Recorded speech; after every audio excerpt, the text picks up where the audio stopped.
certificate, birth certificate?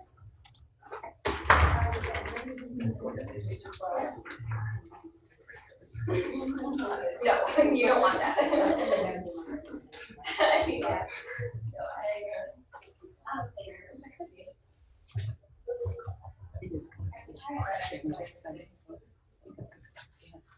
No, well.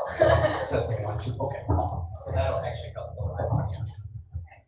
So, Andrew, you good? Yep. So good? Yep. Okay. Wow, this is weird.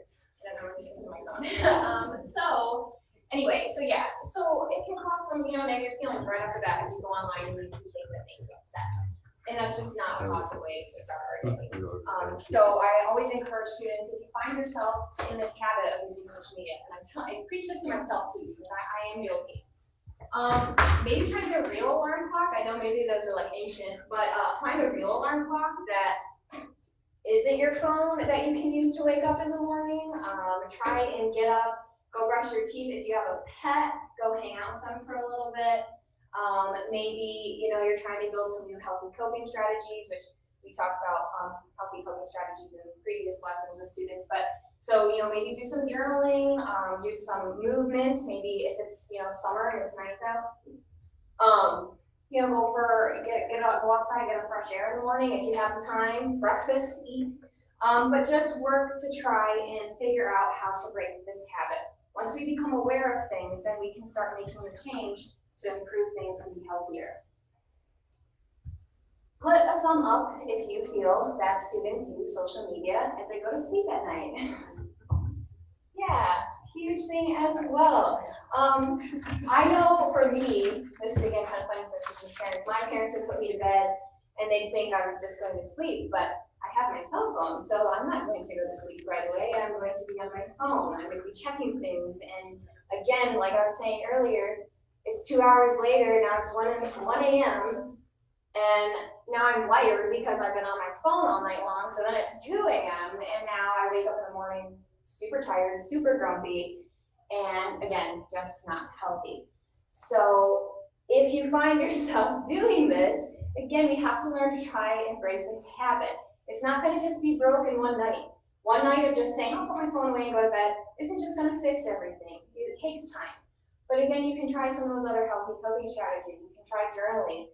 We can try, we talk about breathing exercises in one of our earlier lessons, so you can do some breathing exercises to kind of calm your body down. And if any of you have questions specifically about breathing exercises or other healthy coping strategies, I'll hang out after and we can talk about that. But so there are different things that you can do. Maybe even honestly, reading. Some people have other hobbies like drawing or writing in their journal, I think I said. But just trying to find some other things we can do to break that habit. Put a thumb up if you have ever been with friends but were on your phones instead of talking and hanging out. Yeah, and I think again, even as adults, we can be guilty of this as well. This is considered a bad habit because we aren't allowing ourselves to be in the moment. I think we've all learned from COVID that you never know the last human face-to-face interaction when that might be. You never know when we might go back to being virtual and only seeing our friends and family behind the screen. So when we are with people and we are in person, it is so crucial to be mindful of that time with them and to actually talk. Use your words, not through texting. Students are always like, well, what if we're in the same room and we're texting? And I'm like, well, that defeats the whole purpose because you're supposed to use your words and talk. That's how you build connections, and that's how you make memories. Again, this goes beyond just middle school. I go to restaurants and there are people on their phones. I've been in a restaurant on my phone. It happens, but you really do lose out on some really precious time. So again, when you are with the people you love, when you are with friends, when you are with family, if you want to watch some TikToks for a while, I guess okay, but think, okay, well, what can we do rather than sitting here on the couch, wasting our night, looking on our phones? Do something. Have a memory, go, whatever it might be. But just again, start to be mindful of these times when we are with these people because it's so important that we work to build those connections. Put a thumb up if you feel like young people have ever compared themselves to someone else based off of their social media and the things that they post. Yeah, this is Unfortunately, again, whether we want to admit it or not, internally, we are always comparing ourselves. Not even sometimes just on social media, sometimes just seeing people in person, you're like, oh, they look really good, like, why don't I look like that? But it's this internal thing that we're constantly going through. And a reminder of what I was kind of saying earlier, people post what they want you to see, what they want you to think, and what they want you to feel. People are not usually posting the really hard time that they're going through, or the really traumatic events that they just experienced, or the loss of a loved one that they were just experiencing. Because we have this stress over being perfect online. A perfect person isn't showing when they're sad or when they're going through a hard time, so they don't share those moments. And it's very manipulative. These things can be very manipulating. I mean, even for me personally, I know I had gone through some really rough times, but if you look on social media, I mean, you never know, because even when I'm feeling really sad inside, I felt like I needed to post something happy, or I needed to get some likes, so I post, my best picture. So we just can't count on what we see to be the full truth. There's always more to the image, and there's always more to the story. And we just gotta remember that if we're using these things, we can't allow ourselves to be so easily manipulated, because we just don't know the full truth. And this last one, put a thumb up if you feel like young people have ever commented or posted something mean. Yeah. This one, there are some that students will admit, which I always appreciate when they do admit it, because that means that they're aware and that they recognize that it was wrong. But this again is unfortunately a huge issue with social media, is how easy it seems to be able to just type and send something that's mean. Because you're not seeing them face to face, it's not a big deal, but it is a big deal. If you wouldn't say it to them in person, you definitely still shouldn't be saying it to them online. And the students who are like, oh, well, what if I'm anonymous? That doesn't really mean anything nowadays, because even if you are anonymous and you say really terrible things, people can figure out who you are. It's not anonymous. And once it's on the internet, it's always on the internet. Snapchat, I know we all think, oh, it's gone. And this, preaching, my parents always used to tell me this too. It's not gone, Kendra. It might only be 5 seconds, but I promise you it's somewhere out there in the cloud, and it's true.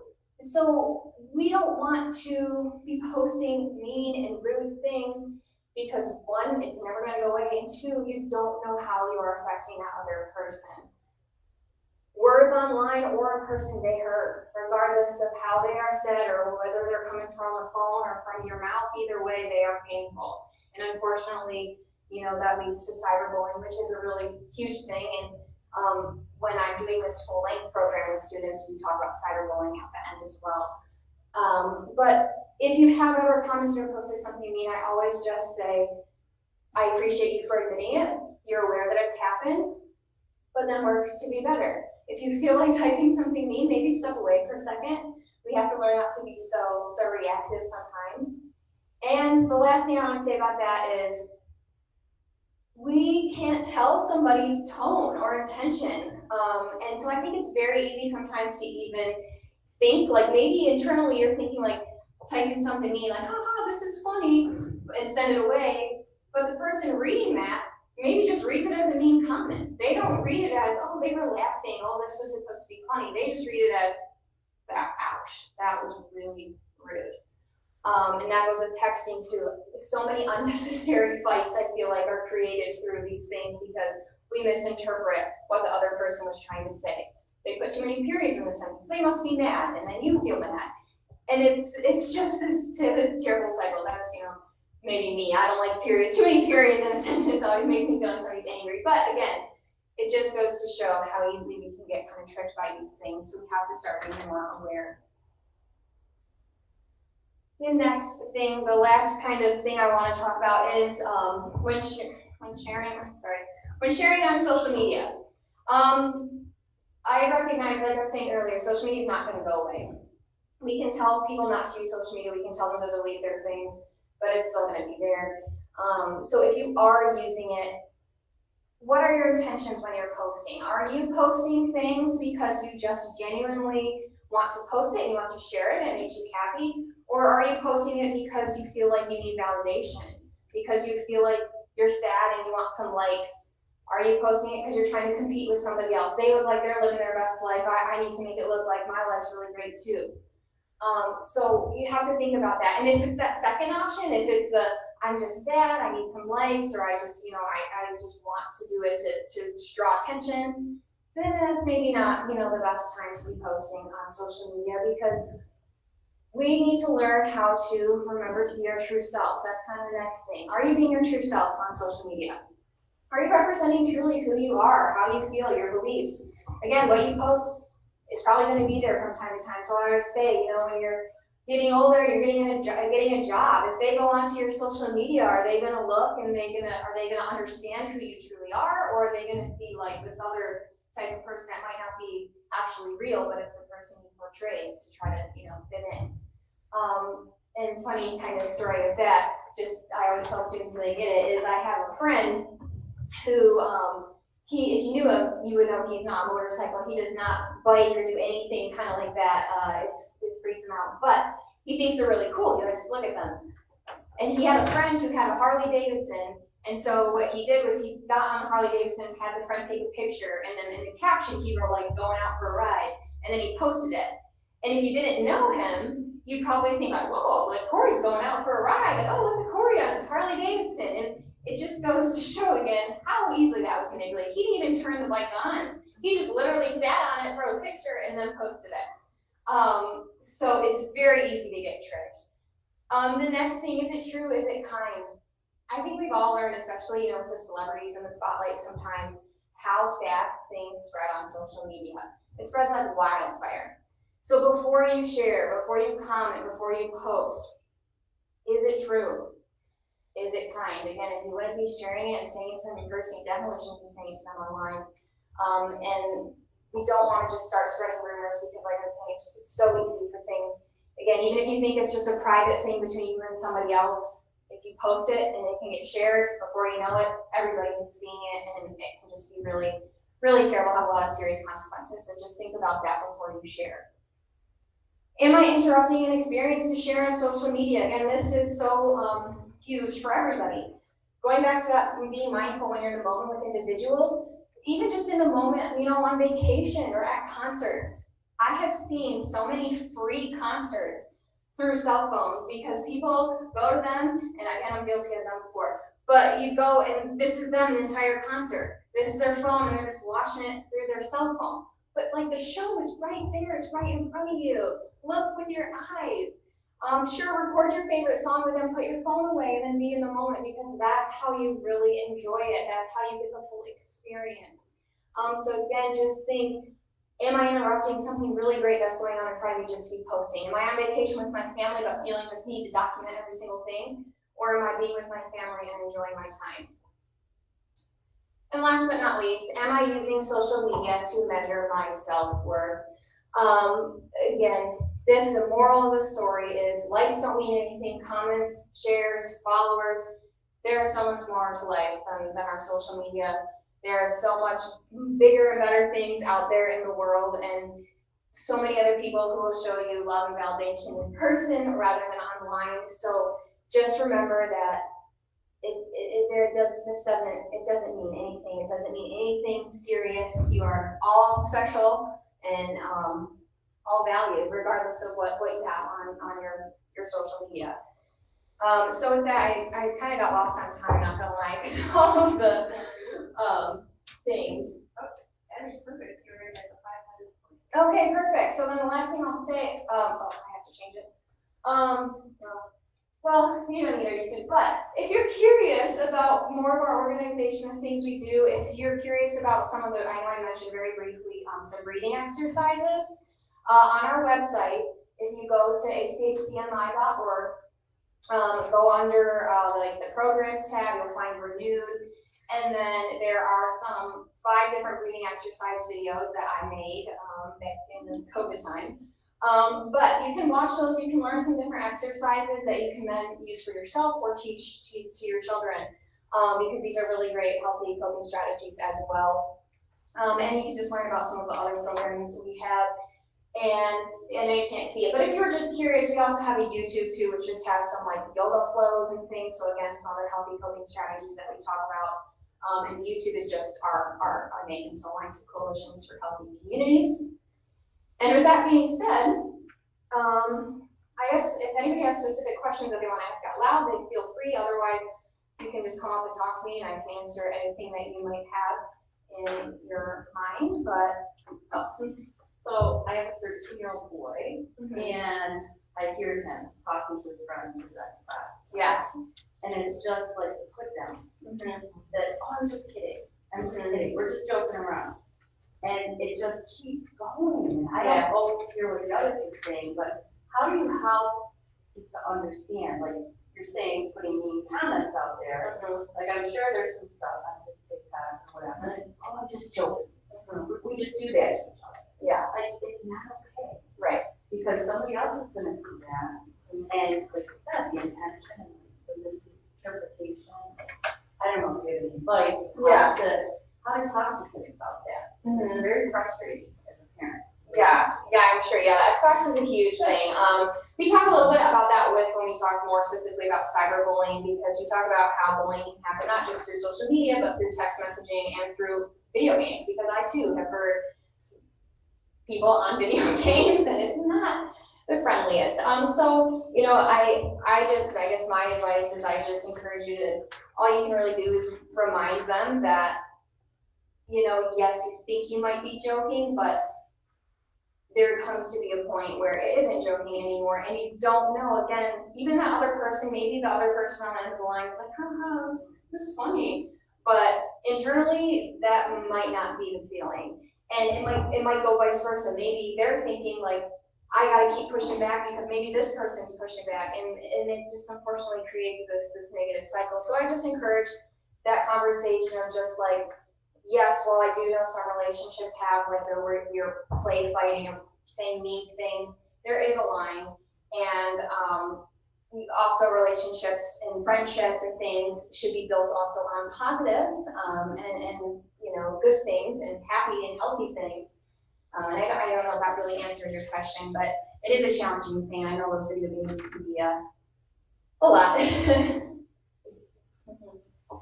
have a question. I noticed in the presentation for like students, for those who I have a sixth grader, there's a lot of discussion about perfection. But what I've seen a trend with social media, I mean, obviously there's always the perfection, right? What I've seen the trend is upping the ante of how messed up you are.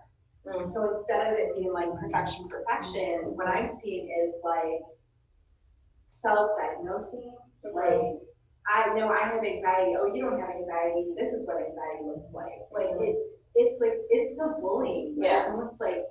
So I was wondering if you talk about that, because I noticed like I feel like the perfection. Don't get me wrong, it's absolutely there, but I feel like social media, at least in the age group that I'm experiencing right now, is taking this really dark turn. And especially from a TikTok perspective, because it's an algorithm. Right. So if you have anxiety and you're watching videos on anxiety, it just gets darker and darker. Like it just keeps rolling.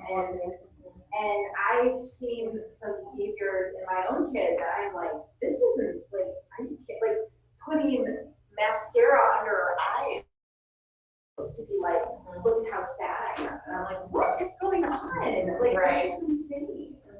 So I'm wondering if you talk at all about that. Because I think it's the same thing, it's just the other side of the same point. Yeah, it goes back to, I think I heard it, like trying to kind of get attention, and again, it's not always necessarily the full truth. So yeah, on the other end of the spectrum, there is some people who are saying, oh, I'm so sad. And I've seen it too, like, and they say some, you know, really terrible things, or like jokes about like, you know, harming themselves and things like that, and again, it is in a sort of similar sense where, you know, it's not always, but sometimes like trying to do it for attention. And you just have to be, if you're using these things, you just have to learn to be aware that things are just easily manipulated. I mean, that's the moral of the story. And again, I always just go back to, okay, you're posting these things, but it's going to be online forever. So while this might be the trend now, while it might be funny to be doing this with your friends, it's going to be funny when, you know, an employer or somebody down the line finds these things. And I think that's a really good point to keep in mind too, because with TikTok, it's definitely, I feel like, kind of built this, like, there's like a certain, you know, algorithm group that think it's better on, flip it on the other side and make my life more miserable, my life's worse, and yeah, I have this, I have that. But again, it just goes back to, we can't trust everything we see online, and unfortunately there's no fix, there's no key way for me to, explain how to make it better, but just awareness is the start to it at least. And I am gonna, Last year facts, we'll have something on their file, something on their record, they get in trouble, and then we follow them. And they were, so it was, are they tearing the bathrooms apart, and then the bathrooms are shut down for all of them. Right. Yep. Yeah. so I am gonna pause you all now, and like she said that she's available afterwards if you wanna talk with her. And I think it kind of fits in well with Dr. Rooney's like keynote too, about the importance of trying to keep that communication open with your kiddo. And I know, I mean, my kiddo's 20 now, but I remember, when I was the driver and, still, and the kids were all in the car, and I would just say, phones down, because they would easily put the phones down, and they would, like, if I said it, now, if I didn't say it, they wouldn't put their phones down, but it's okay to make those limits and just say, you know what, when you're in my car, I'd like you to put your phones down, talk with me first, or if you all are coming over for a sleepover, like, first, we have to play a game, or, whatever it is. And they're really looking for us to set those limits. They may push back and you might feel like, oh, but then they're also happy about it in a different way. And keeping those lines of communication open, from a parent perspective, and wouldn't it be great as, parents, we were taking these classes at the same time the kids were in middle school, so that again, you can have these conversations about it. And so go home and talk with them and say, this is what I heard, this is what I talked about, and have them give their input back or their feedback back. Because I'm really curious now about the Instagram piece of it. I'm gonna go look to see about that. And my other thing to suggest too is that to look at their history, on things, and take their phones when they're not looking and take a peek at it. It's okay, like that's part of being a parent, and it's okay to take their phones for a while. Of course, they're gonna fight you about it, but sometimes that's the best, commodity you have right now, if other things won't motivate them, and that's what parents need to do sometimes, is set those limits. So, and again, just the fact that you're all here and having this conversation and thinking about it, go talk with your friends, talk with your people, and keep learning and keep focusing. So, thank you all for that, and thank you, Kendra.